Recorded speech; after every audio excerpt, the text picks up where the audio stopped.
RSS प्रमुख मोहन भागवत ने जातिवाद पर बड़ा बयान देते हुए कहा है कि पंडितों ने ही जातियों को श्रेणी में बांटा है। हमारे साथ हिंदू महासभा के अध्यक्ष स्वामी चक्रपाणी, हम उनसे जानने की कोशिश करते हैं मोहन भागवत का जो बयान आया है उससे आप कितना इत्तेफाक रखते हैं? नहीं, माननीय मोहन भागवत जी का बयान दुर्भाग्यपूर्ण है। मैं इससे बिल्कुल सहमत नहीं हूं, क्योंकि भगवान कृष्ण ने गीता जी में स्पष्ट कहा है कि कर्म के आधार पे भगवान ने सिम वर्ण व्यवस्था बनाई है। हमारे यहाँ जाति तो है नहीं, बाद में अपभ्रंश होकर जातियां उपजातियां बन गई।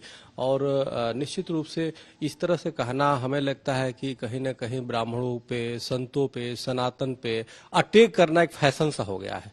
तो ये कहना ठीक नहीं है। समाज की आवश्यकता अनुसार लोग जो कर्म को कर रहे हैं, करते करते वो एक जाति के रूप में पहचान अपनी बना ली, उपजाति के रूप में पहचान बना ली जो अस्तित्व में है। तो सामाजिक एक मांग के अनुसार वो अपने आप जाति और उस अनुसार बनेगा। नहीं तो सब ऋषि के संतान है, सब हमारे गोत्रों के अनुसार चल रहा है।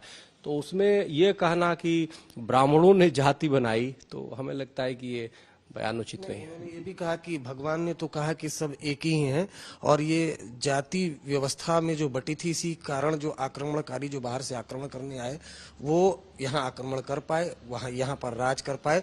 भगवान ने कहा है कि सभी एक हैं, लेकिन ये जो पूरी जाति व्यवस्था है जो अलग अलग बांटा, ये तो पंडितों ने बांट दिया। नहीं, पंडितों ने कैसे बांटा भाई, आप बताइए। और विदेशी जो आक्रांता है, राजाओं के ये फूट डालो राज करो की नीति पाए। और मैकाले खुद अपने वो में लिखता है कि जिस प्रकार की यहाँ पे वर्ण व्यवस्था है, जिस तरीके से यहाँ पे 4 आश्रम है, 4 वर्ण व्यवस्था है, उसे खुद आश्चर्यचकित था कि सदियों से जो हमारा देश कवि विश्व गुरु था, उसका कारण ही ये था कि कर्म के आधार पे उसको जो है उसी अनुसार से वर्ण मिलता था। और इसीलिए भारत हमारा सोने की चिड़िया था, इसीलिए भारत विश्व गुरु था, क्योंकि हमारे सब बहुत ही व्यवस्थित है। जो सनातन संस्कृति में हर कुछ इतना व्यवस्थित था कि यहाँ पे किसी भी प्रकार का, अच्छा वर्णों में किसी प्रकार का कोई छोटा बड़ा नहीं है, सबके अपने अपने कर्म और कर्तव्य हैं।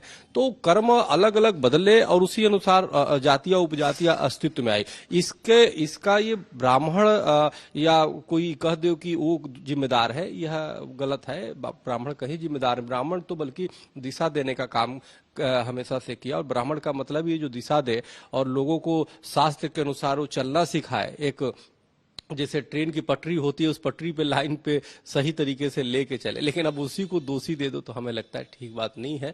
और जातियां उपजातियां समय के साथ अपने आप बनती गई और लोग अपनी अपनी पहचान एक कबीलाई टाइप के बनाते गए और धीरे धीरे जातियां उपजातियां बन गई।